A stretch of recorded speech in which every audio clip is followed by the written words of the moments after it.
AR Rahman Sye Raa Bhanu తీసుకున్న నిర్ణయం కేవలం తమిళ చిత్ర పరిశ్రమనే కాదు, యావత్ భారతీయ చిత్ర పరిశ్రమనే షాక్కు గురి చేసింది.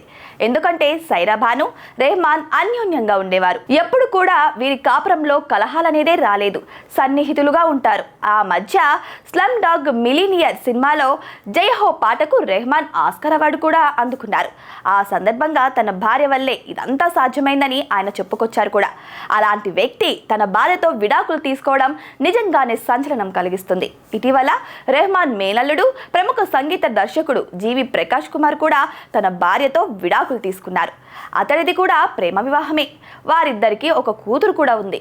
కొన్నాళ్ల పాటు సాఫీగా సాగిన వారి సంసారంలో కలహాలు మొదలు కావడంతో ఇకపై కలిసి ఉండడం సాధ్యం కాదని భావించి విడాకులు తీసుకున్నారు. రెహమాన్ వృత్తిగత జీవితంలో ఎటువంటి ఆరోపణలు లేవు. వ్యక్తిగత జీవితంలోనూ ఎటువంటి విమర్శలు లేవు.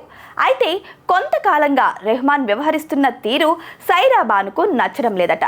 ఇదే విషయాన్ని ఆమె పలు సందర్భాల్లో రెహమాన్ దృష్టికి కూడా తీసుకువచ్చినప్పటికీ ఉపయోగం లేకుండా పోయిందట. కొంతమంది పెద్దలు రంగప్రవేశం చేసి వివాదాన్ని సద్దుమరిగించేందుకు ప్రయత్నాలు కూడా చేశారంట. అయినప్పటికీ ఉపయోగం లేకుండా పోయిందట. మరి దీంతో ఒడిదుడుకుల మధ్య సంసారాన్ని సాగించలేమని భావించి విడాకులు తీసుకోవడానికి నిర్ణయించుకున్నారట వారిద్దరు. అగాధం అంతకంతకు పెరిగిపోవడంతో ఇక తట్టుకోలేక భార్యాభర్తలు విడాకులు తీసుకున్నారట. ఇది కష్టకాలం, కానీ తప్పడం లేదు. కొన్నిసార్లు కలిసి ప్రయాణం సాగించడం సాధ్యం కాదు.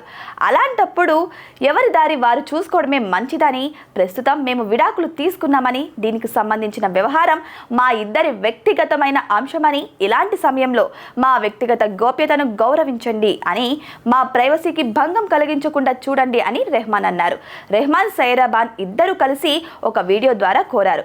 సైరా భాన్ రెహమాన్కు 3 పిల్లలు. రెహమాన్ తన జన్మత హిందూ అయినప్పటికీ తన కుటుంబంలో ఎదురైన సమస్యను అల్లాకు మొక్కుతే తీర్చడని భావించి ఆయన ముస్లిం మతాన్ని స్వీకరించారు.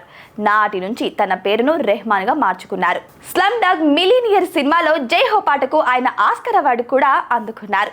అంతకు ముందు రెహమాన్ అద్భుతమైన సినిమాలకు సంగీత దర్శకత్వం కూడా వహించారు.